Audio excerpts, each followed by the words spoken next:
بسم الله الحمد لله ثم الصلاة والسلام على رسول الله سيدنا ونبينا محمد وعلى آله وصحبه وسلم. الحمد لله رب العالمين. إلهي بقى مهدو سبناتي ما أنت وحنا تشوفنا أو كسرنا هاي ماشي الله يقانو قرار أو كترسان على مسكات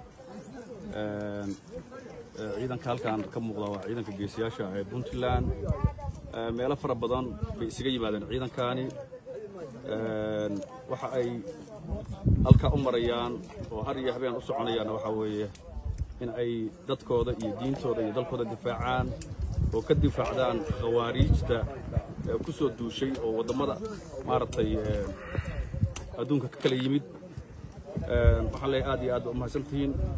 mar labaad waxaan mahad celinayaa madaxweynaha Puntland oo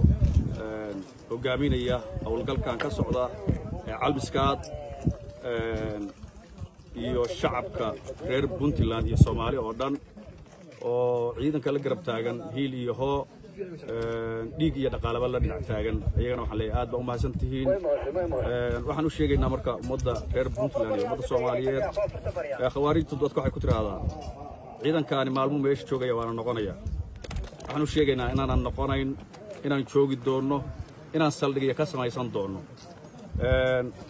annagu ma ahin safarku maana imaan waa dhulkayagii waa ciidayadii waa joogaynaa dadkayagaa noo baahan dalkayagaa noo baahan diinteeda noo baahan inaan difaacno nooga baahan waxa ay dhibtu haysato oo maaragtay aan joogi karin waa qofka aan dhulka u dhalan ninkii dhoof ku yimid bay geerdu dhibaysaa annagu waxaan diyaar u nahay inaannu u dhimanno u dhaawacanno u qadno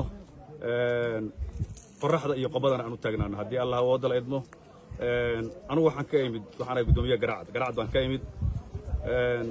way cuntay ma weyday inaan garacad joogo dhulkaygii la haysto qayb la haysto oo cadow haysto oo gumaysi haysto iyadoo la marayo 2025 in gumaysi dhulkeenni qayb haysto waa wax aad looga xumaado waa wax aad looga damqado mara dhici doonto inay sii haystaan